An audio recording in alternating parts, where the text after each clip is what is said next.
Merci beaucoup. Je ne serai pas trop long dans les remerciements parce que j'ai peu de temps pour m'exprimer. Donc voilà, tout ce que l'on dit habituellement, considérez que je l'ai dit devant vous aujourd'hui. Alors, État contrôleur, ça fait un drôle d'effet. Il y a un côté sponsoring SNCF qui est intéressant. Mais retour de l'État, vraiment, je n'aime pas. Je n'aime pas parce que, premièrement, de bien des points de vue, l'État est jamais parti. Donc, figurez-vous que quelqu'un qui ne part pas ne revient pas. Et d'un autre point de vue aussi, et là, il faut savoir choisir la perspective, l'État n'est jamais revenu.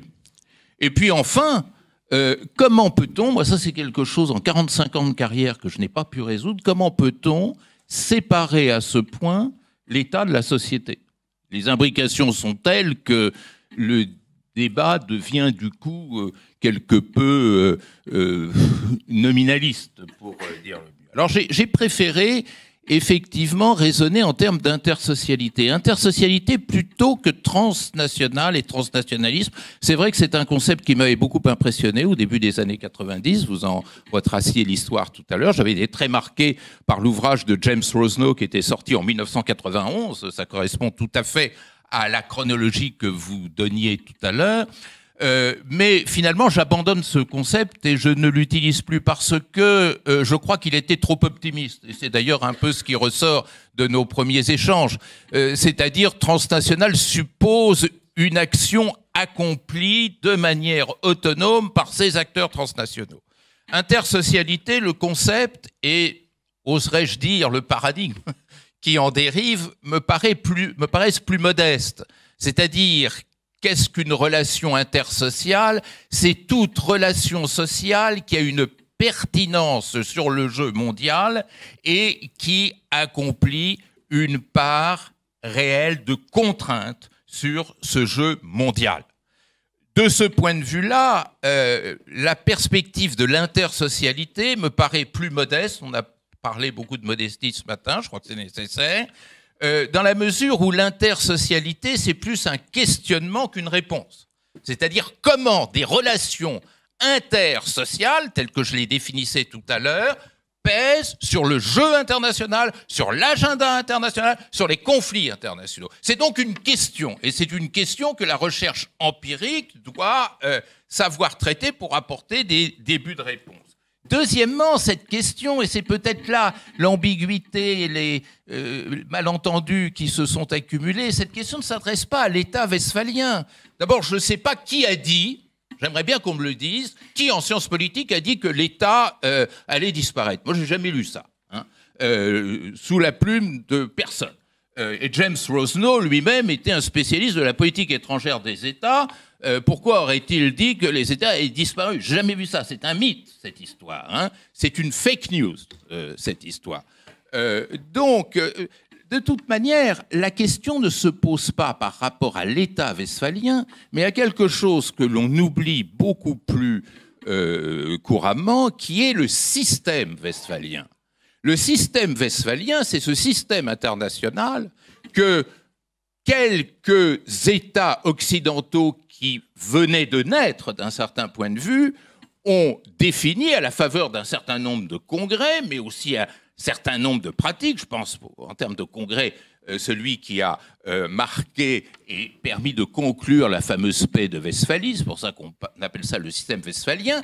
Et la propriété de ce système westphalien, c'est qu'il ne laisse passer dans sa grille de lecture que les relations interétatiques.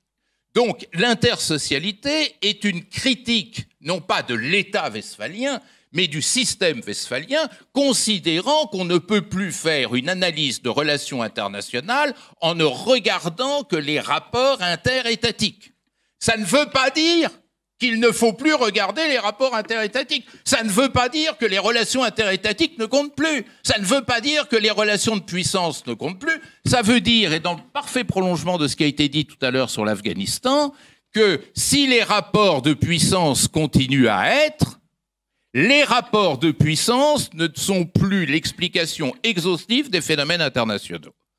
Et que les rapports de puissance peuvent être mis en échec, comme ils l'ont été dans les guerres de décolonisation, comme ils l'ont été au Vietnam, comme ils l'ont été en Irak, comme ils l'ont été, et ils le sont encore en Somalie, comme ils le sont actuellement au Sahel. Ça veut dire qu'il y a d'autres mécanismes que les rapports de puissance et les rapports interétatiques pour organiser le jeu mondial. Et c'est ça notre boulot, c'est ça notre travail. Ceci ramenant aussi à un autre point que l'on simplifie à l'extrême. Personnellement, je ne comprends pas ce débat stérile mondialisation-démondialisation. D'abord, démondialisation, je n'avais jamais compris ce que ça voulait dire. Je pense que le jour où on a inventé la brouette, il y a des gens qui devaient militer pour la débrouettisation parce qu'ils considéraient que la brouette était un instrument dangereux, etc., etc. On ne peut pas abolir la mondialisation et justement l'intersocialité porte sur les secteurs de la mondialisation qui de toute manière ne disparaîtront pas. La communication généralisée, qui est quand même quelque chose qui est un acquis. Alors peut-être un jour, on arrivera à complètement supprimer Internet, la communication. Mais enfin, tout ça, pour l'instant, est fantasmagorique. La mondialisation des imaginaires, je suis étonné qu'on n'en parle qu'à 11h40. C'est quand même quelque chose de fondamental. C'est-à-dire comment les imaginaires se mondialisent.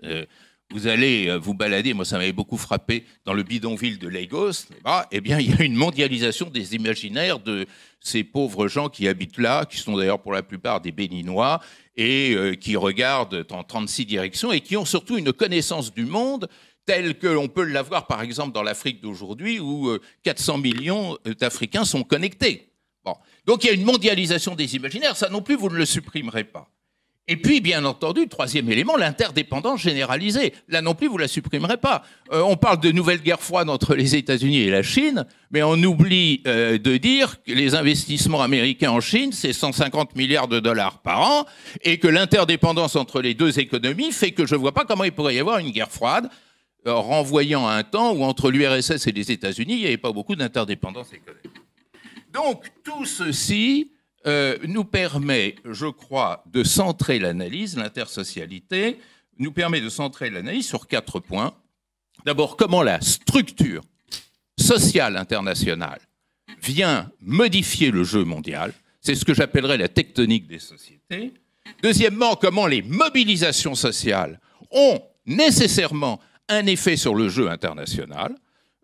Pensez aux printemps arabes, pensez à l'année 2019, où il y avait des mobilisations partout qui s'imitaient, se convergeaient, se renforçaient les unes les autres. Tout ceci, c'est cette mondialisation des mouvements sociaux, quelque chose d'extrêmement important.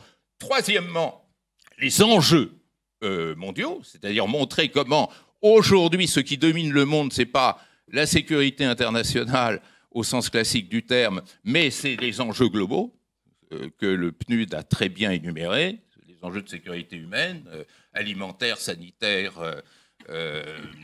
environnementaux, économiques, etc. N'oubliez pas que la faim dans le monde, ça fait 9 millions de morts par an, là où le terrorisme en fait entre 10 000 et 40 000. Bon, il y a une différence d'échelle qui montre qu'effectivement, les enjeux sociaux l'emportent sur l'agenda international et sur les risques létaux mondiaux sur la guerre classique et même les formes renouvelées de violence politique.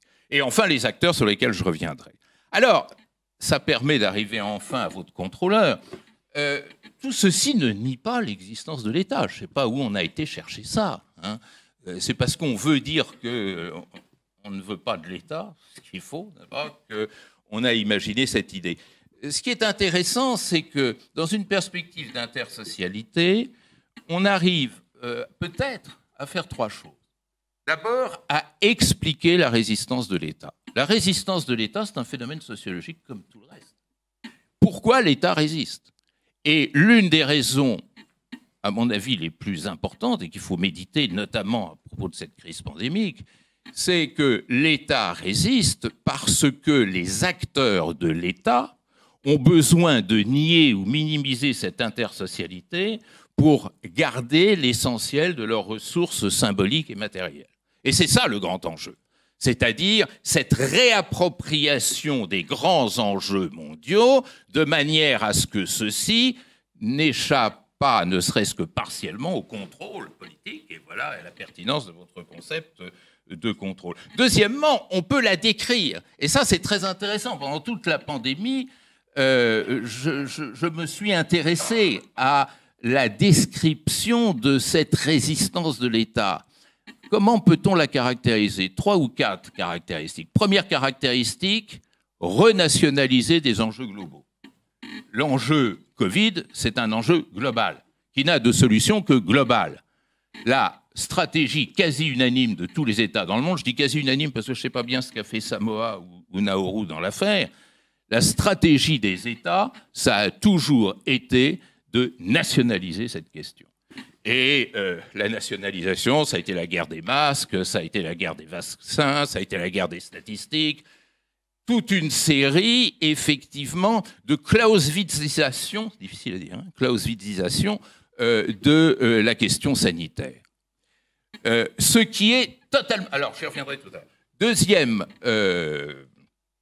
aspect de cette description, c'est le refus de renforcer la part du multilatéralisme et de la gouvernance globale dans le traitement de cette question. Moi, ce qui m'a beaucoup frappé, c'est la délibération du Conseil de sécurité en mars 2020, lorsque la question du Covid est venue à discussion. Comme par hasard, la présidence était chinoise.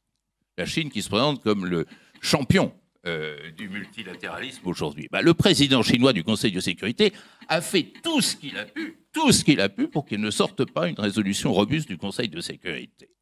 Et il a fait tout cela grâce à son bon allié, son meilleur ennemi et meilleur allié que constituent les États-Unis. Les États-Unis de Trump étaient à fond derrière Xi Jinping pour empêcher cette résolution robuste.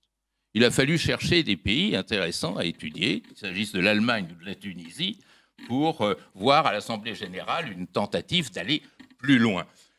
Tout ceci pour camper le Conseil de sécurité et l'institution onusienne dans une définition traditionnelle, j'oserais dire ringarde, de la sécurité.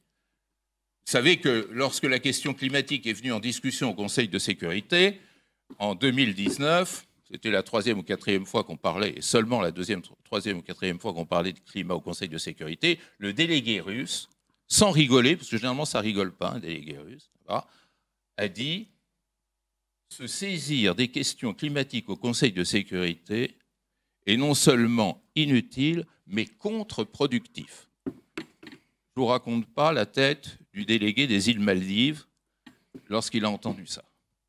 C'est quand même très, très significatif, ce conservatisme des États pour rester campés sur la définition de la sécurité qui date de 1945 et qui a été pérennisée par la guerre froide. Et enfin, le troisième élément qu'il faut prendre en compte dans cette description du contrôle de l'État, c'est le rétablissement des frontières. Ça a été évoqué tout à l'heure, alors que c'est absolument hors sujet. Hors sujet. En temps de vague du Covid, il était beaucoup plus dangereux d'aller de Paris à Nice que d'aller de Paris à Bruxelles. Ça, c'est quelque chose qu'on ne comprend pas, puisque là où il faut raisonner en termes de densification sociale, on raisonne en termes de fracture politique, ce qui est complètement hors sujet. Et enfin, on peut évaluer. Évaluer, ça veut dire quoi ? Évaluer cette nationalisation, cette frontiérisation et ce conservatisme sécuritaire du contrôleur étatique, c'est évaluer un échec. Parce que on sait qu'un enjeu global ne se traite que globalement. Le cas de la vaccination est particulièrement pertinent. La priorité nationale donnée à la vaccination, ça a été l'exclusion des pays du Sud. Vous savez que l'Afrique est vaccinée à peu près à 2% aujourd'hui, un petit peu moins même.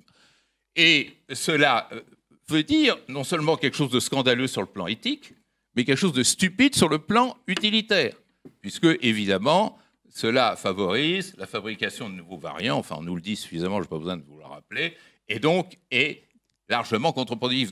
Donc le contrôleur est un contrôleur qui se tire des balles dans le pied. Alors, j'imagine que j'ai déjà dépassé mon temps de parole, oui. Voilà, bon, d'accord. Donc je prends ma prime. Vous me demandiez quels acteurs. Eh bien, quels acteurs, c'est très intéressant parce qu'il y a 4 types d'acteurs qui apparaissent dans cette nouvelle grille de l'intersocialité. C'est l'acteur communicant, les réseaux sociaux, etc. C'est l'acteur migrant, c'est l'acteur souffrant, et c'est l'acteur combattant. Juste un mot pour terminer sur ces deux derniers, souffrant et combattant. On n'est pas assez attentif au fait que la guerre aujourd'hui a échappé au contrôle monopolistique des États. La guerre, ce n'est plus État contre État, ce n'est plus puissance contre puissance. La guerre aujourd'hui est un résultat des phénomènes de décomposition sociale. Et cette décomposition sociale, ne peut pas être combattue par le canon. On n'a jamais vu un canon victorieux des décompositions sociales, et c'est la raison pour laquelle on ne gagne plus les guerres aujourd'hui. Et quand on les gagne, c'est le plus faible généralement qui l'emporte.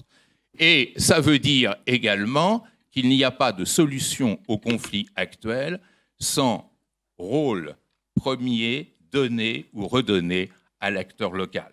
Voilà, en gros, ce que je voulais dire. Je vous remercie.